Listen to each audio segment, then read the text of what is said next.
నిజంగా భావోద్వేగానికి ఒక విధంగా అంటే మాటలు కూడా రాని పరిస్థితి. ఎందుకంటే ఈరోజు ఏప్రిల్ 13 అంటే సరిగ్గా ఒక 107 సంవత్సరాల కిందట, అంటే 1919 ఏప్రిల్ 13న జరిగిన ఒక దురంతం, అంటే దారుణం, మరికి చెప్పలేం అది మాటల్లో.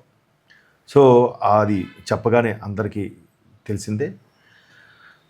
ప్రస్తుత పంజాబ్లోని అమృత్సర్, గోల్డెన్ టెంపుల్, అమృత్సర్ అంటాం. గోల్డెన్ టెంపుల్కి అతి సమీపంలో ఉండే ఒక ప్రాంగణం, ఒక గ్రౌండ్లో జరిగిన దుర్ఘటనకు సంబంధించి ఈరోజు మనం మాట్లాడుకోవాలి. సరిగ్గా ఇదే ఏప్రిల్ 13, 1919న జలియన్ వాలాబాగ్ దుర్ఘటన అంటే అందరికీ ఒక్కసారిగా ఒక ఆవేదనతో కూడిన స్ఫురణ కలుగుతుంది.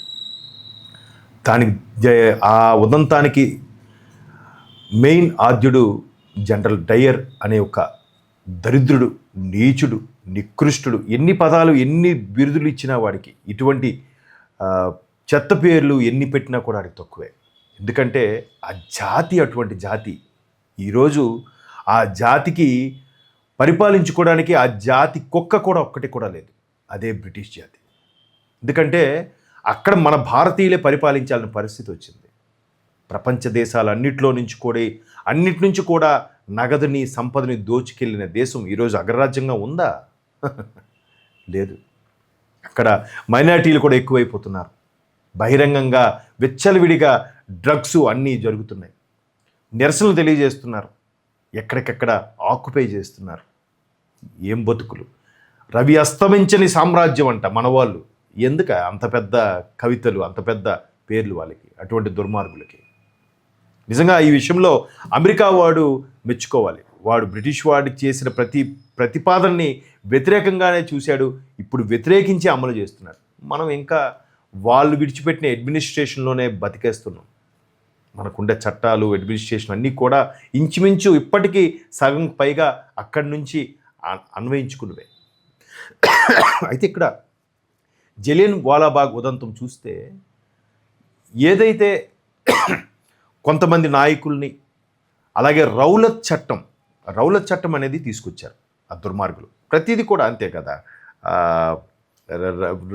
రాజ్యంలో వంశోద్ధారకులు ఎవరు లేకపోతే ఆ రాజ్యాన్ని ఆక్యుపై చేసేయడం, అలాగా రకరకాల తీసుకొచ్చారు కదా, విభజించి పాలించడం. అలాగే ఈ రౌలత్ చట్టం ఏంటంటే, ప్రభుత్వానికి కానీ సైనికుల మీద కానీ ఎవడైనా ఎదురు తిరిగినా ఒక మాటన్నా వాడిని వితౌట్ ఎనీ వారెంట్ వాడిని అరెస్ట్ చేసి మినిమం 2 ఏళ్ళు లోపలేసేయాలి. సో ఇటువంటి చట్టాలకి వ్యతిరేకంగా ఆ రోజు జలియన్ వాలాబాగ్లో అదేది వైశాఖి పండుగ, చాలా ఫేమస్గా జరుపుకునే వైశాఖి పండుగ వాళ్ళకి.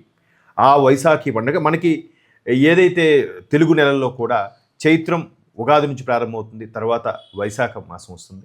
సో వైశాఖ మాసం వచ్చిన మొదటి రోజుల్లోనే వైశాఖి పండుగ జరుపుకుంటారు అక్కడ కూడా.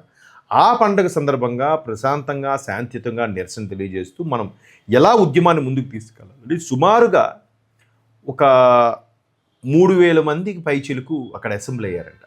ఆ జలియన్ వాలాబాగ్ ఇప్పటి లెక్కల ప్రకారం చూస్తే సుమారుగా అది ఒక 30-40 ఎకరాల విస్తీర్ణం వల్ల ఒక గ్రౌండ్, దానికి చుట్టూ కాంపౌండ్ వాల్ కూడా ఉంటుందంట.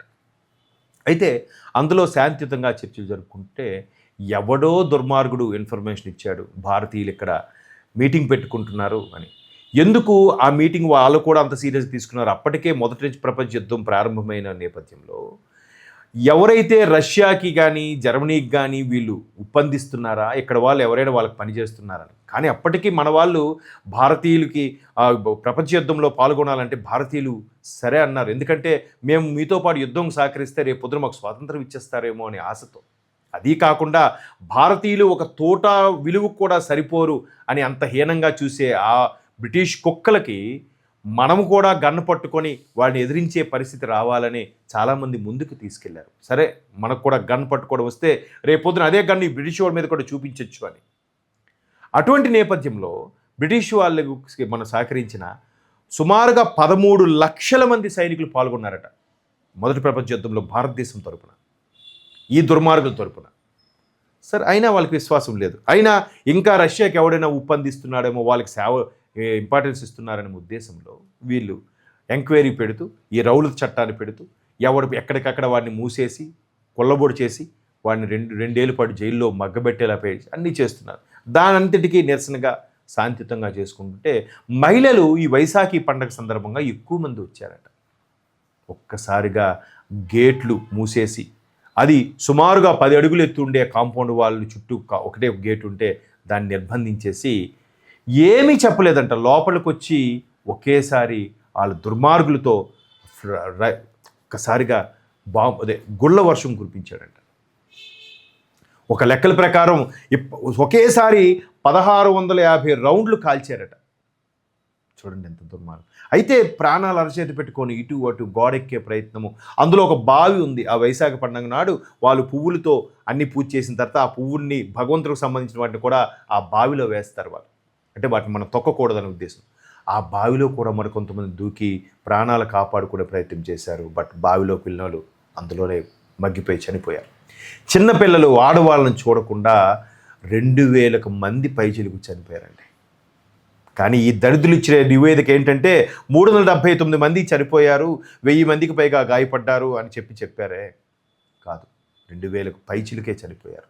బావిలో ఉండేవారు లెక్క లేదు, బయటికి వచ్చి గాయాలతో తర్వాత చనిపోయిన వాళ్ళు లెక్క లేదు. అయితే ఎంత జరిగితే ఈ దరిద్రుడి జనరల్ డయ్యర్కి అక్కడ దేశం, బ్రిటిష్ దేశం సన్మానాలు, ఆడికి ఆఫర్సు, పర్క్స్, ఇన్సెంటివ్లు ఇచ్చిందంట. సరే ఇదయింది. భారత స్వతంత్రం వచ్చింది, ఎంత చేశారు. స్వతంత్రం వచ్చిన ఈ 100 ఏళ్ల తర్వాత కూడా బ్రిటిష్ ప్రభుత్వం ఆ రోజు జరిగిన దుర్ఘటనకి సాక్షిగా ఒక్కసారిగా మేము అపాలజీ చెప్పుతున్నామని ఒక్క సందర్భంలో కూడా మాట్లాడేదంట. అంత నీచ ప్రవృత్తి గల దేశం బ్రిటిష్. మన వాళ్ళు గ్రేట్ బ్రిటన్, ఇప్పటికీ గ్రేట్ బ్రిటన్. ఇదేంట్లో గ్రేటు? పక్కోడి మీద వెళ్ళి ఎగబడి దోచుకోవడం గ్రేటా? పక్కోడి దగ్గరికి వెళ్ళి ఆడి ప్లేట్లో తిన్న అన్నం లాక్కోవడం గ్రేటా? ఎట్లా అది గ్రేట్ బ్రిటన్? మన వాళ్ళు అక్కడికి వెళ్ళి ఎగబడి ఆ లండన్లో ఇక్కడ మేము ఇక్కడున్నాం గొప్పగా చెప్పుకుంటుంటారు. అంతే, మారరు.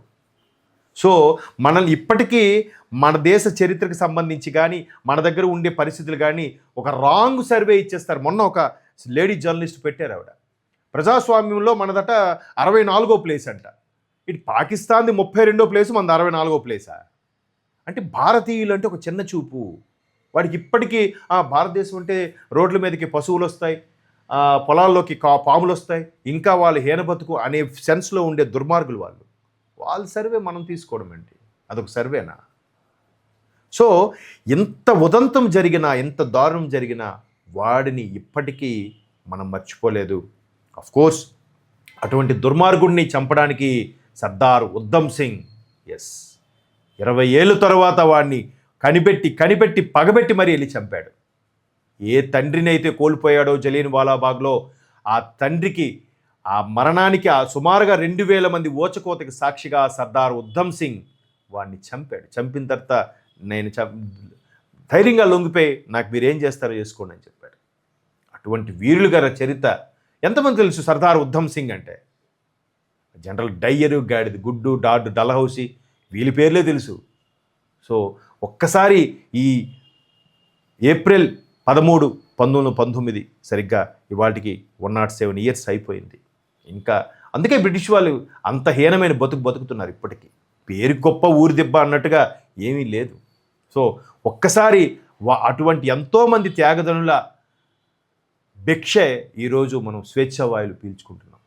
మరొక్కసారి ఆ అమరులైన వాళ్ళని అమరులైన వారందరినీ మనం ఏటీ పల్స్ ద్వారా స్మరించుకుంటూ వాళ్ళ త్యాగానికి ప్రతీకగా భారతదేశాన్ని మరికొద్దిగా ముందుకు తీసుకెళ్ళాలి, సనాతన ధర్మాన్ని నిలబెట్టాలి, భారతదేశ ఔన్నత్యాన్ని ప్రపంచానికి చాటి చెప్పాలని కోరుకుంటున్నాం.